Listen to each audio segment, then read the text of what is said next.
அனைவருக்கும் வணக்கம். நான் உங்கள் கோயம்புத்தூர் பால்காரமணி. என்னோடய பழைய வீடியோஸ் எல்லாத்தையும் பார்த்துட்டு ஃபுல் வீடியோவாக போடுங்க, பால் கறக்கும் முறையை பற்றி ஃபுல் வீடியோவாக போடுங்க அப்படின்னு சொல்லிட்டு ஒருத்தவங்க கமெண்ட் பண்ணியிருந்தீங்க. ஃபுல் வீடியோவாக போடுறதுக்கு எனக்கு ஃபுல் லாங் வீடியோ எடுக்கிறதுக்கு யாரும் இல்லை. இப்போ பாப்பாவுக்கு ஸ்கூலில் லீவாக இருக்கிறதுனால பாப்பா தான் இந்த வீடியோ எடுத்து கொடுத்தா. அதனால தான் நான் இப்போ அப்லோட் பண்ணிகிட்ருக்கிறேன். அதுக்கப்புறமா கட்டித்தரையெல்லாம் சுத்தமாக கழுவி எடுத்துகிட்டு மாட்டுங்களையும் ஒரு நாளைக்கு 2 வாட்டி குளிப்பாட்டி விட்டுருவோம். ஏன்னா இது வெயில் காலம் அப்படிங்கிறதுனால மாட்டுக்கெல்லாம் ரொம்ப சூடாக இருக்கும். அதனால் பால் வந்து அளவு கம்மியாயிரும், பாலோட அளவு கம்மியாயிரும். இது மாதிரி மாட்டுக்கு தண்ணி ஊற்றிட்டே இருந்தோம்னா பாலோட அளவு ஓரளவுக்கு அப்படியே இருக்குங்க. வெயில்னாலே பால் கம்மியாயிரும். இந்த கன்றுக்குட்டி இருக்குது பாருங்களேன். இந்த கன்றுக்குட்டி வந்துட்டு 10 நாள் கன்றுக்குட்டி. அதை அவுத்து விட்டோம்னு வச்சுக்கோங்க, நம்மளே இழுத்து போட்டுட்டு போயிடும். அந்த அளவுக்கு ரொம்ப சேட்டை பிடிச்ச கன்றுக்குட்டி. இருக்கிறதுலையே மாட்டுங்களை எல்லாத்தையும் கூட மெயின்டைன் பண்ணிடலாம். அந்த கன்றுக்குட்டிங்களை வந்துட்டு மெயின்டைன் பண்ணவே முடியாது. நான் அதிகமாக கன்றுக்குட்டிங்களை பிடிக்கவே மாட்டேன். ஏன்னா என்னை இழுத்து போட்டிருக்கேன், ஏற்கனவே கீழே விழுந்திருக்கிறேன். மேக்ஸிமம் பார்த்தா என்னோடய மாமா தான் அந்த கன்றுக்குட்டிங்களெல்லாம் பிடிச்சி கட்டுவார். தண்ணி கொண்டு வந்து வச்சுட்டு மாட்டுக்கு நல்லா சுத்தமாக மடி கழுவி எடுத்துட்டோம்னா தான் பால் கறக்க முடியும்.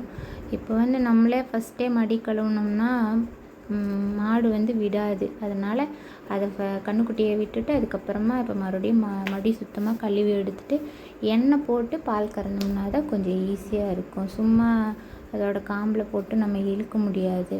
எண்ணெய் இருந்தால் தான் அந்த எண்ணெயோட பசவில் வந்துட்டு சீக்கிரமாக நம்மளால் ஃபாஸ்ட்டாக பால் கறந்து எடுக்க முடியும். பால் கறக்கிற பார்த்திங்களா, கொஞ்சம் ஸ்பீடாக வருதா. எண்ணெய் போடலைன்னா அந்த ஸ்பீடு வராது. ஃபஸ்ட்டெலாம் எனக்கு பால் கறக்கவே தெரியாது. இவ்வளோதான் நான் வேலை செய்கிறேன் அப்படின்னா இதுக்கெல்லாம் காரணம் வந்துட்டு என்னோடய மாமா தான். அவர் தான் எல்லாமே எனக்கு கற்றுக் கொடுத்துருக்குறாரு. எங்கள் வீட்டில் அப்பா அம்மா வீட்டில் இருக்கும்போது இப்போ பொம்பளை பிள்ளைங்கனாலே எப்பவுமே செல்லந்தான். எந்த வேலையுமே எனக்கு தெரியாது. நான் பாட்டுக்கு இருப்பேன், ஸ்கூலுக்கு போயிட்டு வருவேன். கரஸில் தான் டிகிரி முடித்தேன். இப்போ நான் பாட்டுக்கு சாப்பிட்டு தூங்கிட்டு இருந்த ஆள் இந்தளவுக்கு வேலை செய்கிறேன்னா எனக்கே ஆச்சரியந்தான். நானாக இந்த மாதிரி வேலை செய்கிறேன் அப்படின்னு சொல்லிட்டு. இது வந்து குள்ளி மாடு, ரொம்ப குட்டியாக இருக்கும். இது பாப்பாவுக்கு பிடிச்ச மாடு. இந்த மாட்டில் தான் பாப்பா வந்துட்டு இந்த ஒரு மாடு மட்டும் பாப்பா பால் கறக்குவா. அவளுக்கு இந்த மாடுனா ரொம்ப பிடிக்கும். இன்றைக்கி வீடியோ எடுத்ததுனால நான் பால் கறந்துட்டுருக்குறேன். பால் கறக்கறக்க அதை பாருங்கள், மழை வந்துருச்சு. ஒரே காற்று மழை. அதுக்கப்புறம் நான் சரின்னு ரெயின் கோட் எடுத்து போட்டுட்டு இங்கே இருந்த கேனுங்களெல்லாம் கொண்டு போய் அந்த சைடு வச்சுட்டு மழை சாரெல்லாம் அடிக்கும்ல, அதனால் சின்ன கேன் வச்சு இதில் பாலை வடித்து ஊற்றிட்டு கொண்டு போய் இந்த ப்ளூ கேன் இருக்குது பாருங்கள், இதில் ஊற்றி அப்புறம் நான் வீடாக சப்ளை கிளம்பிடுவேன். நான் கிளம்புற வரைக்குமே அன்றைக்கி சாயந்தரம் ஃபுல்லாக 3:30-4 மணிலேருந்து 7 மணி வரைக்குமே மழை தாங்க, தூத்தலாகவே இருந்துச்சு. சரின்னு சொல்லிவிட்டு வீட்டுங்களுக்கு கொண்டு போய் பால் ஊற்றிட்டு வந்துட்டு சாயங்காலம் 5 to 7 சப்ளை ஸ்டார்ட் பண்ணியாச்சு. இதுதான் ஃபஸ்ட்டு வீடு.